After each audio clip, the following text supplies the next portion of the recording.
Dans la première vidéo, je vous ai partagé les 10 premières questions et aujourd'hui, on va enchaîner avec 10 nouvelles, toujours consacrées au droit du travail koweïtien, l'objectif étant de vous aider à mieux comprendre vos droits et vos obligations quand vous travaillez pour une entreprise koweïtienne. Première question, ma fille cherche un emploi pendant cet été au Koweït, est-ce que c'est possible? Rien n'est impossible. Don't think that it's not possible. Mais le Koweït impose un âge minimum pour rejoindre les entreprises. Et cet âge est de 15 ans. À partir de 15 ans, les entreprises ont le droit de recruter dans le cadre d'un contrat d'apprentissage. Et 99,9% du temps, ces contrats sont réservés à des Koweïtiens. Il se peut que certaines entreprises ou certaines institutions privilégient des expatriés. Exemple, trouver un jeune Français prêt à se former à l'ambassade de France, au lycée français, à l'Institut français, etc. Voire, pourquoi pas, dans certains groupes hôteliers où là, je pense que les RH sont plus friands, parce que les profils sont plus adaptés, d'embaucher des apprentis ou des stagiaires étrangers plutôt que des profils koweïtiens. Mon entreprise koweïtienne ne me paie que le 10 du mois suivant, est-ce légal? Il est indiqué dans le contrat de travail la date à laquelle l'entreprise verse les salaires aux salariés. Par exemple, je ne sais pas, pour le mois de juillet, c'est le cas, les salaires sont versés dans la plupart des entreprises entre le 25 juillet et le 5 août. L'article 56 du Code du travail koweïtien précise que l'employeur a un délai de 7 jours à partir de cette date-là, donc à partir du 5 août, pour honorer sa dette vis-à-vis de son employé. Au-delà de 7 jours, le délai de retard est considéré comme illégal et l'employé peut réclamer son dû par des moyens écrits, légaux, etc.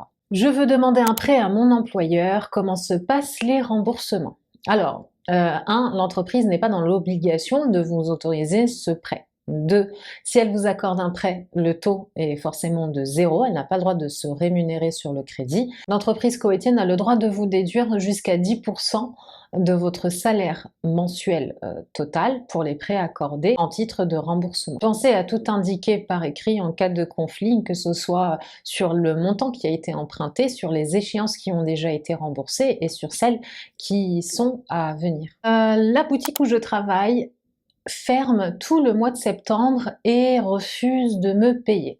Ça, c'est une question qu'on commence à me poser. Alors, ça concerne le mois de septembre. Je veux beaucoup le mois de septembre parce qu'il y a... Je sais pas où je vais moi avec ma mèche. Mais c'est quelque chose qui a l'air de se multiplier dans les entreprises, en tout cas dans certaines boutiques.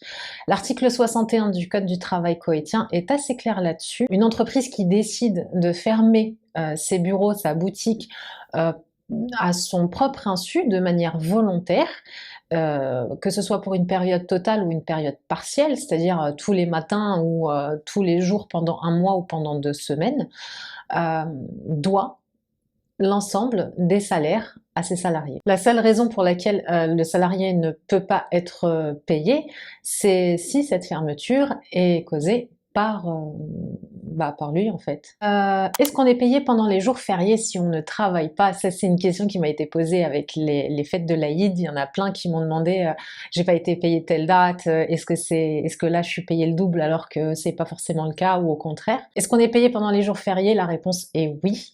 Je vais vous mettre ici ou là, je sais pas encore, la liste des congés qui sont enregistrés dans le Code du travail koweïtien. Si vous travaillez pendant ces jours-là, l'article 68 du Code du travail koweïtien est clair et indique que l'employeur est tenu de vous payer le double de votre salaire journalier. Il y a des entreprises qui vont pas kiffer cette vidéo, hein. Y a-t-il des congés maternité au Koweït?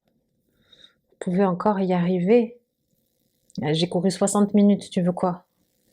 Oui, les femmes ont droit à un congé maternité, elles ont le droit à 70 jours de congé maternité à prendre avant, pendant et après l'accouchement. Les congés payés ne sont pas à déduire des congés maternité, ça c'est précisé dans le Code du travail koweïtien. Pendant les 70 jours, l'entreprise est tenue de rémunérer intégralement la future maman et au-delà des 70 jours, la salariée peut demander un congé en extra, un congé maternité qui peut aller jusqu'à 4 mois, mais qui ne sera pas rémunéré. Le droit protège la femme pour conserver son poste et ses avantages dans l'entreprise, mais ne lui permettra pas, au-delà des 70 jours, de maintenir son salaire. Après, je sais qu'il y a des entreprises qui, souvent, ont une certaine tolérance vis-à-vis des mamans et des futures mamans. Les 70 jours parfois se transforment en 80 ou en 90.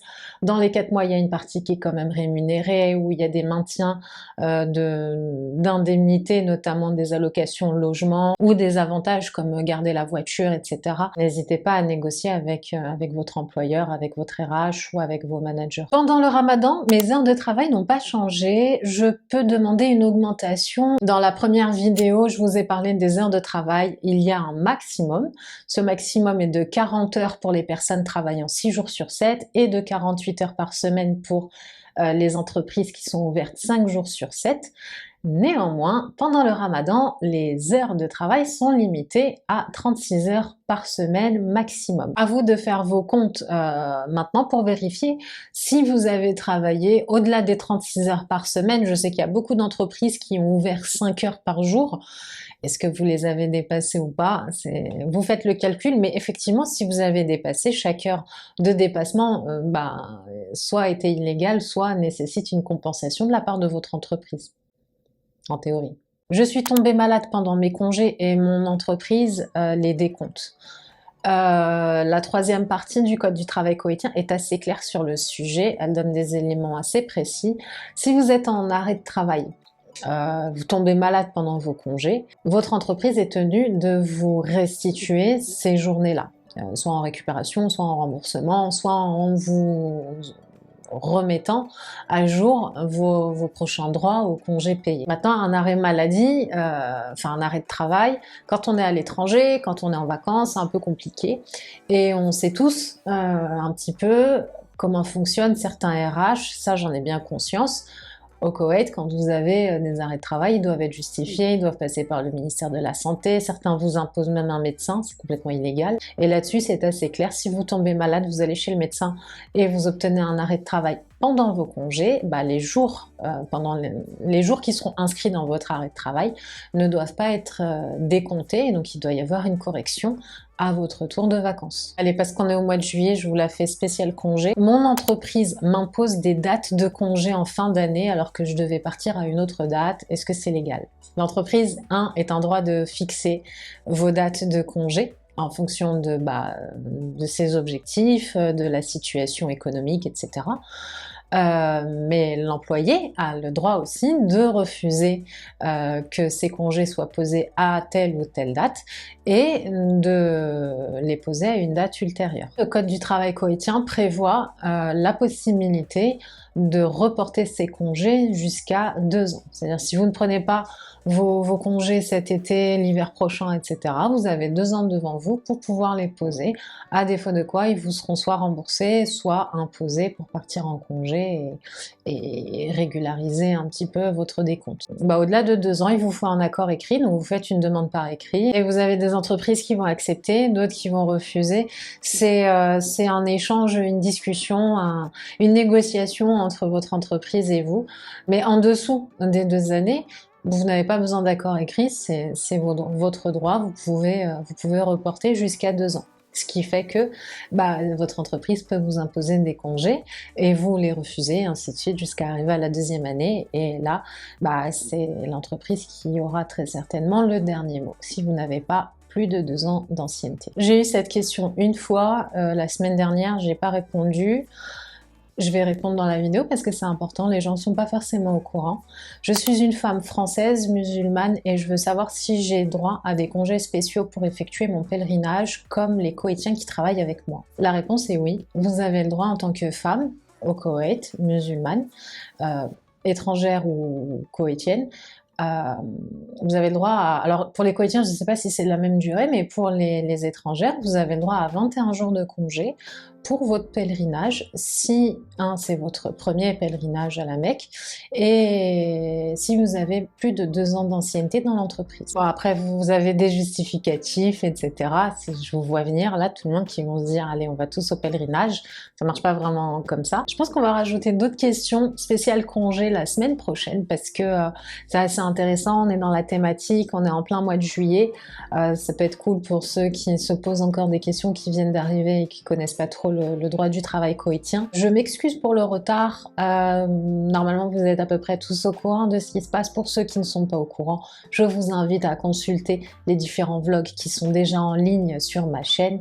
Je partage les raisons pour lesquelles je n'ai pas publié les différents épisodes de cette série sur le droit du travail koweïtien et sur les autres sujets que je vous ai promis.